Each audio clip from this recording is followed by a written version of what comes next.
하늘성이의 러브스토리.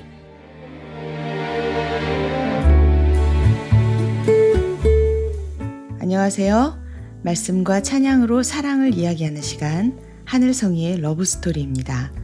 저는 찬양하는 사람 하늘성이입니다. 이 묵상은 복음충신교회 조용호 목사님의 매일 성경 말씀 묵상을 바탕으로 저의 묵상을 함께 나누고 있습니다. 우리는 대체로 약해지는 것을 싫어합니다. 실수하는 것도 싫고 무너지는 것도 싫고 아무것도 할 수 없는 상태는 더 싫어하죠. 그래서 어떻게든 괜찮은 척하고 어떻게든 버텨보려고 합니다. 그런데 오늘 말씀은 조금 다른 이야기를 하고 있습니다. 약함이 문제가 아니라 오히려 시작이 될 수 있다. 조금 낯설지만 굉장히 중요한 이야기입니다.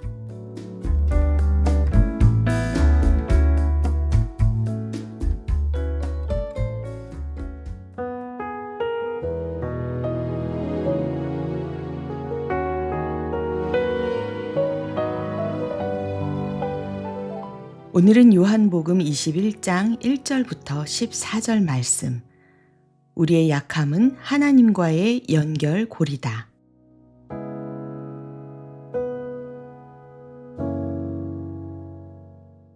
그 뒤에 예수께서 디베랴 바다에서 다시 제자들에게 자기를 나타내셨는데 그가 나타나신 경위는 이러하다. 시몬 베드로와 쌍둥이라고 불리는 도마와 갈릴리 가나 사람 나다나엘과 세베대의 아들들과 제자들 가운데서 다른 두 사람이 한자리에 있었다. 시몬 베드로가 그들에게 말하기를 나는 고기를 잡으러 가겠소 하니 그들이 우리도 함께 가겠소 하고 말하였다. 그들은 나가서 배를 탔다. 그러나 그날 밤에는 고기를 한 마리도 잡지 못하였다. 이미 동틀 무렵이 되었다.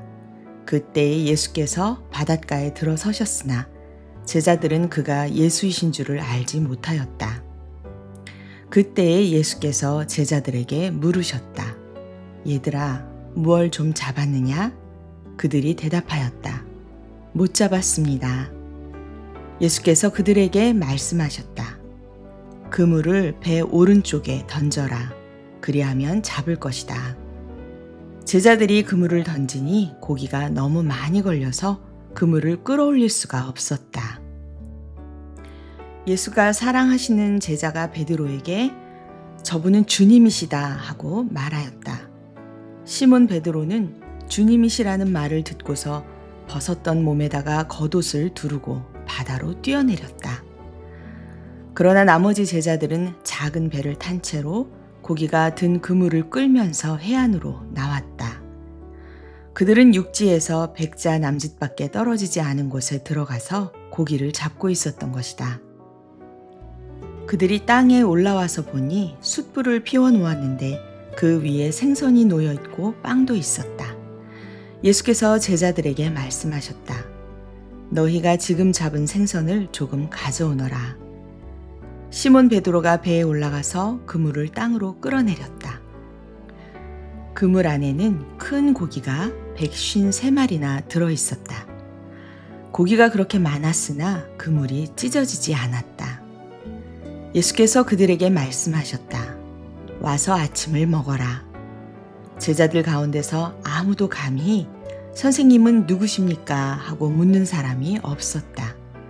그가 주님이신 것을 알았기 때문이다. 예수께서 가까이 오셔서 빵을 집어서 그들에게 주시고 이와 같이 생선도 주셨다. 예수께서 죽은 사람들 가운데서 살아나신 뒤에 제자들에게 자기를 나타내신 것은 이번이 세 번째였다.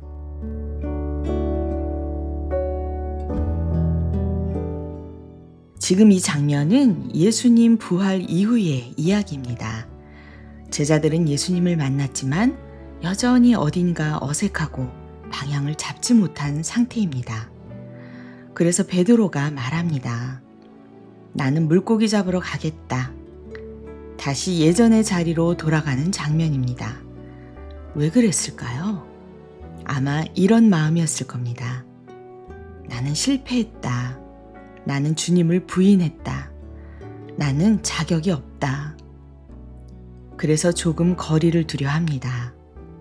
그런데 그날 밤 베드로는 열심히 물고기를 잡으려 했지만 아무것도 잡지 못합니다.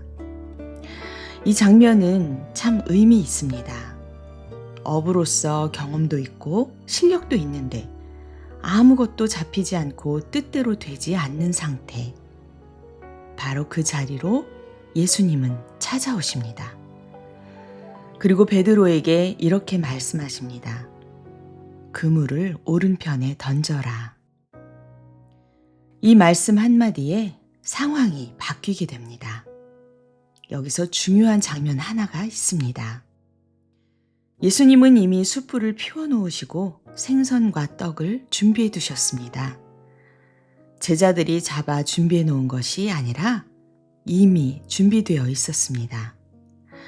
이 장면은 제자들에게 아주 분명하게 말해줍니다. 너희가 못해도 괜찮다. 나는 이미 준비하고 있다. 우리는 보통 잘 준비해서 잘해야 주님께 나아갈 수 있다고 생각합니다. 그런데 오늘 말씀은 오히려 아무것도 되지 않는 그때가 주님을 만나는 자리라고 말합니다. 베드로는 자신의 약함 때문에 주님께서 자기로부터 멀어졌다고 생각했지만 실제로는 그 약함의 자리에서 주님과 다시 연결됩니다. 약함은 끊어짐이 아니라 연결되는 자리입니다. 오늘 올려드리는 찬양은 이 연결 과정을 깊이 담고 있는 주정호의 말씀이 날 단련하시네 입니다.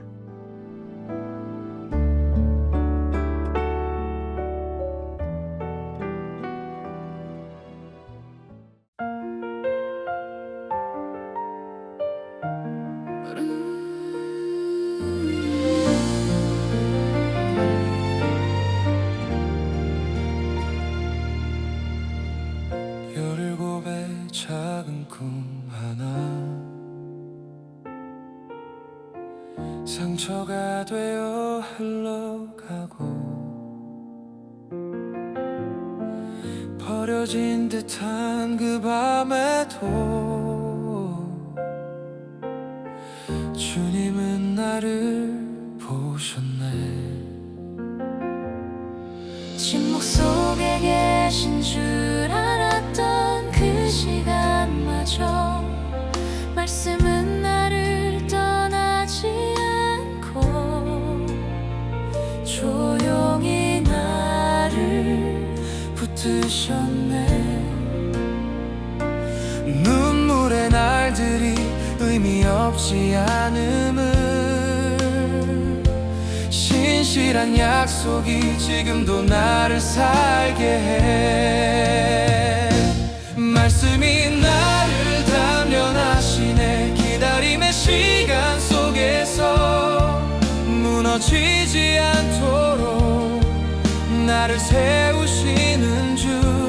말씀이 나를 단련하시네. 상처 위에 피는 믿음, 환난 중에 붙드는 힘, 오직 하나님 말씀.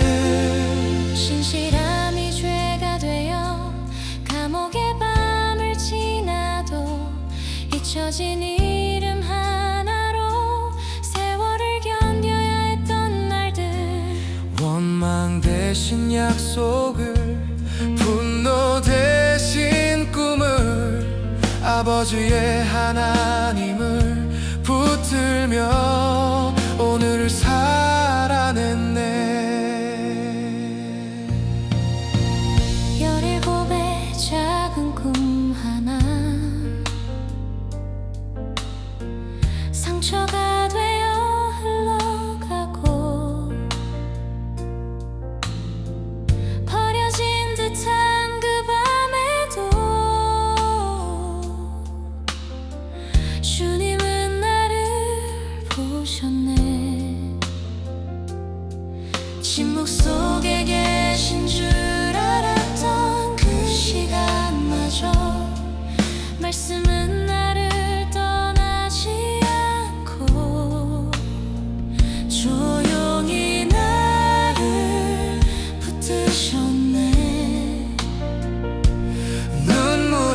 말들이 의미 없지 않음을 신실한 약속이 지금도 나를 살게 해 말씀이 나를 단련하시네 기다림의 시간 속에서 무너지지 않도록 나를 세우시는 주 말씀이 나를 단련하시네 상처 위에 피는 믿음 환난 중에 붙드는 힘 오직 하나님 말씀 신실함이 죄가 되어 감옥의 밤을 지나도 잊혀진 이름 하나로 세월을 견뎌야 했던 날들 원망 대신 약속을 분노 대신 꿈을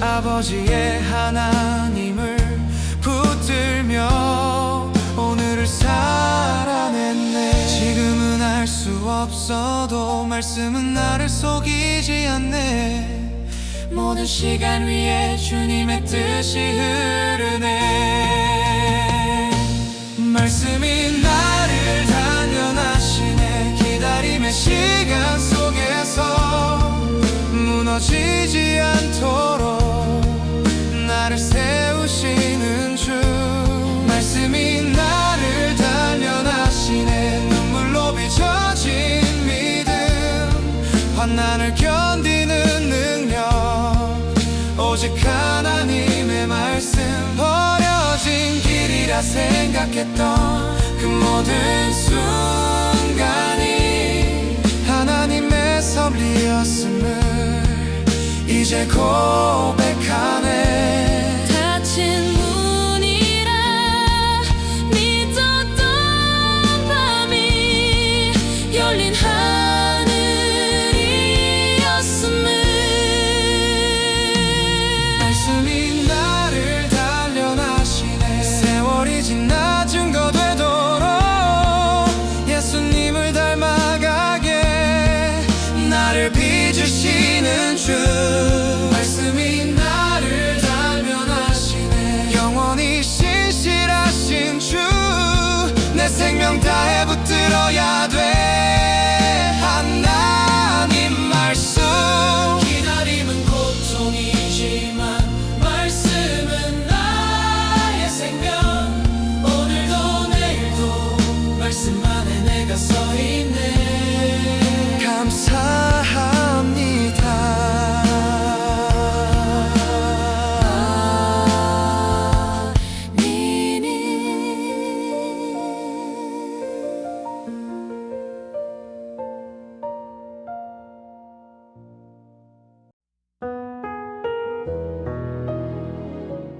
버려진 듯한 그 밤에도 주님은 나를 보셨네.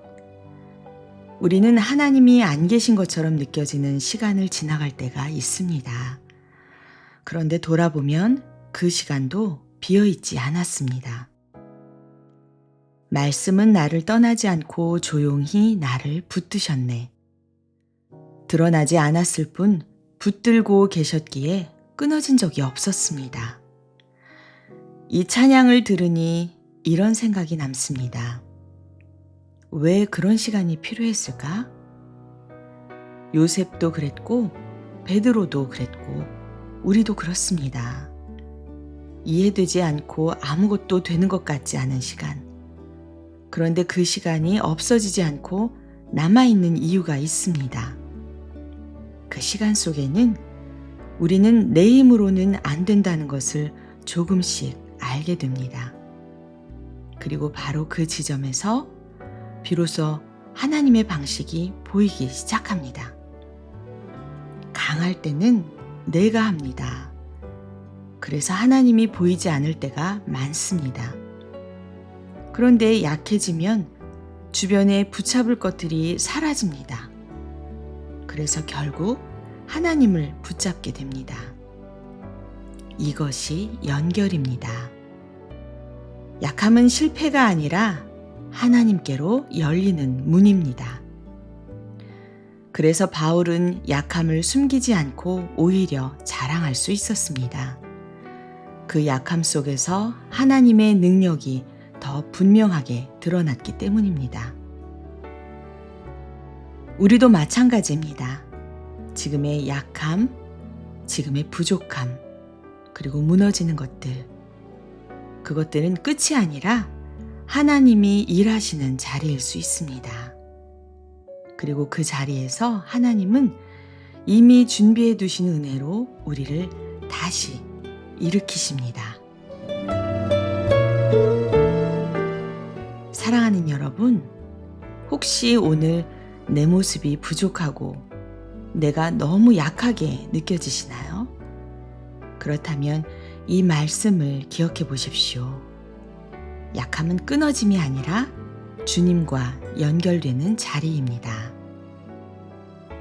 오늘은 강해지려고 애쓰기보다 지금의 내 모습 그대로 주님께 나아가 보십시오. 이미 준비된 은혜가 우리를 기다리고 있습니다.